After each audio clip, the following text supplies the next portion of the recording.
பிரான்ஸோட அதிபரான Emmanuel Macron அவர்கள் இன்னும் சில வருஷங்கள்ல ரஷ்யா வடிக்கணும்ப்பா, எல்லாம் தயாராகிங்க அப்படிங்கிற ஸ்டேட்மெண்ட் கொடுத்துக்கிறாரு. நான் முன்னாடி ஒரு ஸ்டேட்மெண்ட் சொன்னோம் இல்லையா, மேட்ச் பண்ணோம்னா ஓரளவுக்கு தெளிவா வருதா? அதாவது அந்த ஹெட்டிங்கை மட்டும் சொல்றேன், நீங்களே புரிஞ்சுக்கணும். அது எப்படி மிஸ்இன்டர்பிரட்லாம் இப்போ வந்து நிறைய ஆயிடுது. அதனால அந்த வார்த்தையை சொல்றேன், அவங்க என்ன சொல்லியிருப்பாங்க அப்படிங்கிறத நீங்க தெரிஞ்சுக்க. என்ன சொல்லியிருக்கிறாங்கன்னா, Macron doesn't rule out possibilities of sending western troops to Ukraine அப்படிங்கிறதோட சொல்லிக்கிறாங்க டைட்டில். இதை வச்சு நீங்களே புரிஞ்சுக்கங்க எப்படி இருக்கும் அப்படிங்கிறத. இதை பற்றி உங்களோட கருத்துக்களையும் கமெண்ட் செக்ஷனில் சொல்லுங்க. நம்ம இதுக்கு முன்னாடி பதிவில் பார்த்துருப்போம், ஜார்டன் வந்து பார்த்தீங்கன்னா இஸ்ரேலுக்கு இந்த வெஜிடபிள் ஃப்ரூட்ஸ் கொடுக்கறதுல 2வது இடத்துல இருக்கிறாங்க அப்படிங்கிறதோட சொல்லப்பட்டிருக்கதா ஒரு செய்தி பார்த்துருப்போம் இல்லையா. ஆனால் இதே ஜார்டன் வந்து பார்த்தீங்கன்னா ஏர் ட்ராப் பண்ணிட்டு இருக்காங்க. ஏன்னா இஸ்ரேல் வந்து இந்த காசாக்குள்ள போகக்கூடிய அந்த ஹியூமனிடேரியன் எய்ட்லாம் பிளாக் பண்றாங்க இல்லையா. இது உறுதிப்படுத்தப்பட மாதிரி தான் தெரியுது. ஏன்னா பல நாடுகளும் இந்த குற்றச்சாட்டை வைக்கிறாங்க. அதனால இந்த ஜார்டன் வேற வழியே இல்லாம அப்படியே விமானத்துல போய் ஏர் டிராப் பண்ணிட்டு இருக்கிறாங்க. எங்க அவங்ககிட்ட ஏர் டிஃபென்ஸ் சிஸ்டம்லாம் இல்லையா இஸ்ரேல் கிட்ட, ஏண்டோம்லாம் வச்சுக்கிறாங்க அப்படிங்கிறது போல இருக்கு. பட் ஆனால் இவங்க வந்து தெரிஞ்சுக்கிட்டு சொல்லிட்டு எய்டு வந்து செக் பண்ணிட்டு தான் அனுப்புவாங்க போல இருக்குது. அதனால இவங்க மேல நம்பிக்கை இருக்கிறதுனால இவங்களை மட்டும் தாக்குறது இல்லை. அதனால பறந்துட்டு இருக்கும் போதே, ஏன்னா ஹமாஸ் கிட்ட ஏர்கிராஃப்ட்லாம் இல்லை இல்லையா, அதனால பிரச்சனை இல்லை. டோட்டல் ஏர் கண்ட்ரோல் வந்து பார்த்தீங்கன்னா இஸ்ரேல் கிட்ட தான் இருக்கும். அதனால அலோவ் பண்ணுவாங்களா, பர்மிஷன் வாங்கிட்டான்னு போவாங்க. ஸோ ஜோர்டன் வந்து பார்த்தீங்கன்னா காசாக்குள்ள வந்து தள்ளி விட்டுருக்காங்க, ஏர் ட்ராப் பண்ணிட்டு இருக்காங்க. அதை எடுக்கிறதுக்காக கடலுக்குள்ள போய் கூட எடுத்துக்கிறதுக்கு சில பேர் வந்து பண்ணிட்டு இருக்கிறாங்க. அது அந்த ஷோர்ல போய் விழுந்துகிட்டு இருக்கு அப்படிங்கிற போல வீடியோ பதிவுகள்லாம் வந்துட்டு இருக்கு. இதெல்லாம் பார்க்கும்போது ஏன்பா உள்ள நிறைய ஃபுட்டு கிடைக்குது அப்படின்னா இப்போ எங்கப்பா இப்படி போய் கஷ்டப்பட்டுக்கிறாங்க மக்கள் அப்படின்ற கேள்வியும் வருது. பட் இங்கிருந்து கிடைக்கப்பட்ட ஃபுட்டை தான் அப்படி ஜாலியாக சாப்பிட்டு இருந்தாங்களா அப்படின்ற கேள்வியும் வருது. இல்லை பணக்காரங்களுக்குலாம் அப்படி இருக்கு, ஏழைங்களாம் இப்படி கஷ்டப்படுறாங்க அப்படிங்கிறது போல கேள்வி இருக்கு. இது போல பல கேள்விகள் பல கோணத்தில் பார்க்க முடியும். எந்த கோணம் யாருக்கு வேணும், அது உண்மையான கோணம் எது அப்படிங்கிறது யாராலையும் சொல்ல முடியாது. ஏன்னா இது போர் சூழல், நான் அந்த இடத்துல இல்லை. இது போல செய்திகள்லாம் வருது, பார்த்து வந்து சொல்றேன், அவ்வளவுதான். பட் உங்களோட கோணம் எப்பவுமே ஒருத்தர் ஒரு சார்ந்த இருக்கிறாரா அப்படின்ற போல யோசிச்சு அந்த கோணத்திலேயே பாருங்க. அது தப்பே கிடையாது. யாரும் நம்மளை பிரெயின் வாஷ் பண்ணி நம்மளை ஏமாத்திடக்கூடாது, நம்ம அப்படியா அப்படின்னு கேட்டு நம்பிடக்கூடாது, அவ்வளவுதான். இந்த ஒரு விழிப்புணர்வுக்காக. ஸோ இது போல விஷயங்கள்லாம் நடந்துட்டு இருக்கு உலகத்துல அப்படிங்க நம்ம தெரிஞ்சுக்கோம். உக்ரைனோட அதிபரான ஜெலன்ஸ்கி அவர்கள் இப்போ சவுதிக்கு போயிருந்தான்னு சொன்னோம் இல்லையா, அங்கிருந்து அப்படியே நேராக அர்மேனியாவுக்கு போயிருப்பாரு அப்படின்றதோட சொல்லப்பட்டு வருது. அது போவாரு அப்படிங்கிறதோட செய்தி. ஆனா ஒரு வேளை அது மட்டும் நடந்துச்சுன்னா இதுதான் கடைசி. இதுக்கப்புறம் அர்மேனியாவுக்கும் ரஷ்யாவுக்கும் எந்த ஒரு ஒட்டும் இல்லை, உறவும் இல்லை, அது போல மாறிடும் அப்படிங்கிறது போல ஸ்டேட்மெண்ட்ஸ்லாம் வருது. ஆனா அரசல் புரசெல்லாம் வந்து பாத்தீங்கன்னா இந்த போலி தகவல் அப்புறம் இந்த ரூமர்ஸ்லாம் இருக்கும் இல்லையா, என்ன சொல்றாங்கன்னா ஜெலன்ஸ்கி அவர்கள் அர்மேனியாவுக்கு போனா அர்மேனியால ரஷ்யன் ட்ரூப்ஸ் இருக்காங்க, சும்மாவா விடுவாங்க அப்படின்ற கேள்வி வருது இல்லையா. ஒரு வேலை ஏதோ பண்ணிட்டாங்கன்னு வச்சுக்கோங்க, இது தேவையில்லாத வேலை, எதுக்குங்க அங்கே போறீங்க அப்படின்றது போல இருக்கு. ஒரு வேலை போயிட்டாருன்னு வச்சுக்கோங்க, அவருக்கு ஏதாவது ஆயிடுச்சுன்னு வச்சுக்கோங்க, அதுக்கு காரணம் ரஷ்யான்னு வச்சுக்கோங்க, உலக போர் வந்தாச்சுன்னு வச்சுக்கோங்க அப்படின்றது போல ஒரு ரூமர்ஸா வந்து வந்துகிட்டு இருக்கு. இது தேவையில்லாத வேலை அப்படின்னு பலரும் சொல்றாங்க. பட் ஆனால் ஜெலன்ஸ்கியை பொறுத்த வரைக்கும், அதாவது ஜெலன்ஸ்கி அவர்கள் பொறுத்த வரைக்கும், ஐயோ தப்பு, அவருக்கு வந்து இது ரொம்ப ரொம்ப தேவையான ஒரு விஷயம். அதனால அவர் போய் ஒரு கை பார்த்தே ஆவாரு. ஏன்னா பல நாடுகளோட நட்பையும் வந்து அவர் வாங்கிட்டு இருக்கிறாரு. இப்போ மேற்குலக நாடுகள்லாம் வந்து மிரட்டி ஆயுதங்கள்லாம் வாங்கிடுவாரு. அதாவது பெரிய அண்ணனுக்கு ஃபோன் பண்ணி வாங்கிடுவாரு. இப்போ நம்ம இந்தியா கிட்டலாம் வந்து பார்த்தீங்கன்னா அதே பப்பு வேகலை. முதல்ல மீட்டிங் போட்டு பார்த்தாரு, பெரிய அண்ணன் ஃபோன் பண்ணா வெய்யப்பா கம்பெனி அப்படின்றது போல நடக்குது. பார்ப்போம் என்ன நடக்க போகுது அப்படிங்கிறது தெரியல. ஏன்னா நம்ம ஹங்கேரிய பெரிய ஒரு இதாக நினச்சிட்டு இருந்தோம். ஆனால் இப்போ வந்து பார்த்தீங்கன்னா ஸ்வீடனை நேட்டோவில் சேர்த்து சொல்லிட்டாங்க. அப்புறம் நீங்கள் கூட கமெண்ட் செக்ஷனில் கேட்டிருந்தீங்க, ஸ்வீடன் வந்து நேட்டோவில் சேர்ந்ததுன்னா ஏதாவது ரஷ்யாவுக்கு ஆபத்தான்னு சொல்லிட்டு. ஒரே ஒரு விஷயம் தாங்க, அதாவது கனெக்டிவிட்டின்னு ஒன்று வேணும் இல்லையா.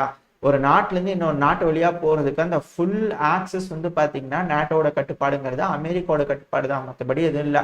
இப்போ நான் வந்து ஒரு இராணுவ வீரரை வந்து களத்துக்கு அனுப்புனோம் அப்படின்னா போகக்கூடிய வழி எல்லாமே நம்மளோட கட்டுப்பாட்டுக்குள்ள இருக்கணும். ஒரு நாடு நேட்டோவில் இல்லை அப்படின்னா அந்த நாட்டுக்குள்ள போகணும்னா அது வந்து அந்த நாட்டுக்கிட்ட பர்மிஷன் வாங்கணும். அந்த நாட்டு அந்த டைம்ல எப்படியான முடிவுகள் எடுப்பாங்க, அந்த டைம்ல எலெக்ஷன் ஏதாவது வந்ததுன்னா, அந்த டைம்ல ஆட்சி மாற்றங்கள் ஏதாவது நடந்து அது ரஷ்யாவுக்கு ஃபேவரா போச்சுன்னா, இங்கெல்லாம் வராதிங்கப்பா போங்க கிட்ட அப்படின்ட்டாங்கன்னு என்ன பண்றது. அதனால எல்லாத்தையும் கூப்பிட்டு நேட்டோட சேர்த்து ஒருங்கிணைஞ்சு எல்லாம் வச்சுக்கிட்டாங்கன்னா எலெக்ஷனும் கிடையாது, எதுவும் கிடையாது. அப்படியே எலெக்ஷன் வச்சாலும் பாகிஸ்தானை குத்திட்டு இருந்தாங்களே, ஒரு பேப்பரை எடுத்து ஒருத்தர் திருப்பிட்டே இருப்பாரு, இன்னொருத்தர் குத்திட்டே இருப்பாரு, அது போல குத்தி இவங்க தான் ஜெயிச்சாங்க, இதுதான் எலெக்ஷன் சார், போங்க எல்லாரும் அப்படிங்கிறத சொல்லிடலாம் இல்லையா. அவ்வளவுதாங்க, மற்றபடி ஒன்றும் இல்லை. ஆயுதம் கொண்டு போகணும்னா ஈஸியா இருக்கும். ஃபின்லாண்டு கொண்டு போகணும் அப்படின்னா ஈஸியாக கொண்டு போய்க்கலாம், வந்துக்கலாம். ஏர் டிஃபென்ஸ் சிஸ்டம்லாம் ஃபுல்லாக எல்லா பக்கத்தையும் வச்சு கவரேஜ் கொடுத்துக்கலாம். இது போல் பல பெனிஃபிட்ஸ் நாட்டோக்கு இருக்குது. ரஷ்யா எத்தனை பேர் தான் எடுத்து சண்டை பிடிப்பாங்க இது போல இருக்கு. பட் இருந்தாலும் பல நாடுகளும் பேக்கப்பாக நிற்பாங்க. அப்போல்லாம் லேஸில் விட்டு கொடுத்துட மாட்டாங்க. ஏன்னா ரஷ்யான்ற ஒரு நாடு விழுந்துருச்சு அப்படின்னா ஒன் வேர்ல்டு ஒன் நாடுன்றது கண்டிப்பாக இருக்கும். இதுதான் பிரதானமான ஒரு எதிர்பார்ப்பு மேற்குலக நாடுகள் இருக்கு. அதனால ஒரு ஃபைனல் அட்டாக்காக அடிச்சு பார்க்குறாங்க. ரஷ்யான்ற ஒரு நாடு இல்லை அப்படின்னா கண்ணை மூடி யோசிப்பாரு. இந்தியாவோட அந்த அடிப்படையான அந்த பேஸ் இருக்கு இல்லையா, அதுக்கு ஆட்டம் காண ஆரம்பிச்சிடும். ஏன்னா நம்மளுக்கு ஆயுத உதவி தேவை. சீனாவா இருக்கட்டும், அவங்க கிட்ட ஆயுதம் என்னதான் செஞ்சாலும் டெக்னாலஜியா இருக்கு ரஷ்யாவோட தான். அது சீனாக்கும் தெரியும், ரஷ்யாவுக்கும் தெரியும். அதோட பேஸ் என்ன நடக்கும், ஒரு காலத்துக்கு மேல ஆட்டம் காண ஆரம்பிச்சிடும். 3 நாடுகளும் ஒன்னா இருந்தா மட்டும்தான் ஏதாவது செய்ய முடியும். பட் இன்விசிபிள் பார்ட்னரா இந்தியா இருப்பாங்க. சீனா ரஷ்யா ஒன்னா சேர்ந்து ஏறி நின்று மேற்குலக நாடுகளோட சண்டை பிடிப்பாங்க அப்படிங்கிறதெல்லாம் சொல்லப்பட்டு வருது. அனலிஸ்டோட கருத்து இதெல்லாம். ஏன்னா யோசிக்கலாம் இல்லைங்களா, அதெல்லாம் தப்பு இல்லைல்ல. இது உண்மைன்னு சொல்றதுதான் தப்பு.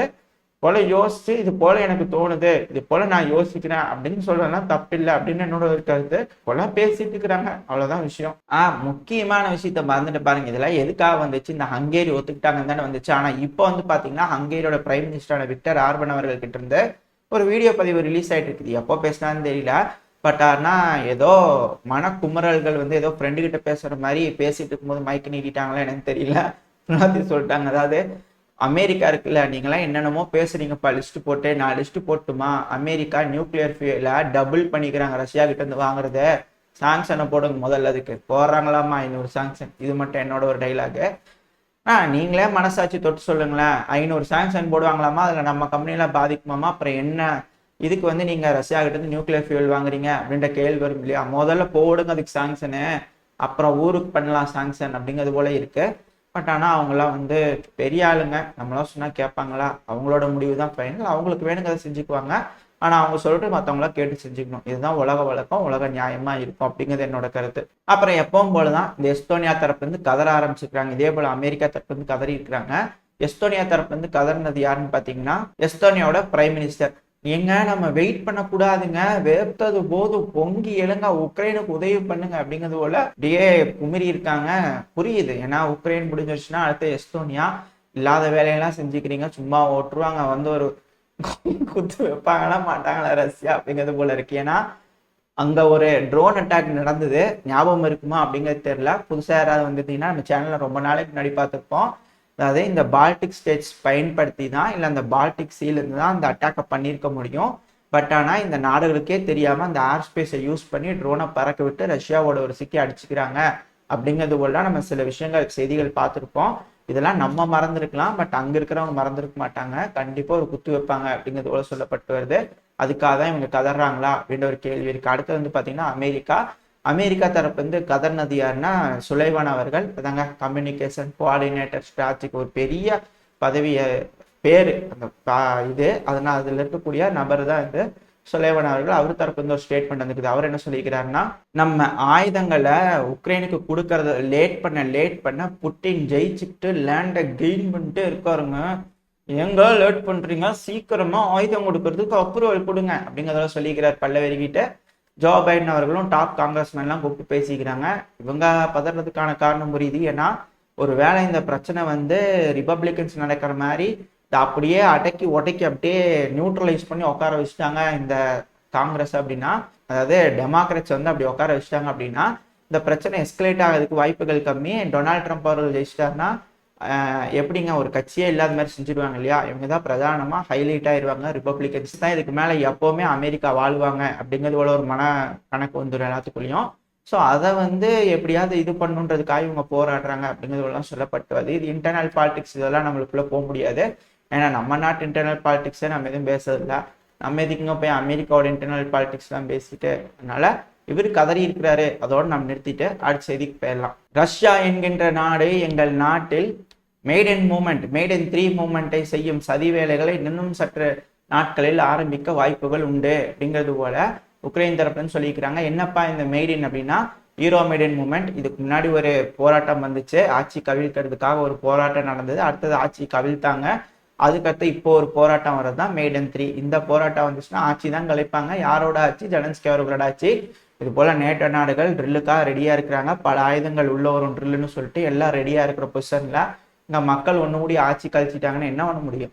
என்ன சொல்லிட்டு நேட்டோ நாடுகள் உக்ரைனுக்குள்ள வரும் இல்லையா? அதனால இன்னும் ஒரு சில நாட்கள்ல ரஷ்யா வந்து இந்த இடத்துல ஆரம்பிச்சிருவாங்க அப்படிங்கிறத சொல்லப்பட்டு வருது. அது மட்டும் இல்லாம ரஷ்யாக்குள்ளேயும் இது போல வேலைகள்லாம் நடக்க இருக்கு. சமீபத்துல கூட ஒரு நபரை டெரரிஸ்ட் நேம்ல வந்து மார்க் பண்ணிக்கிறாங்க ரஷ்யா அப்படிங்கிறத சொல்லப்பட்டு வருது. நாவல்னி அவர்களை காலி பண்ணிட்டாங்க. நாவல்னி அவர்களோட தம்பி வந்து பாத்தீங்கன்னா லிஸ்ட்ல வச்சுக்கிறாங்க.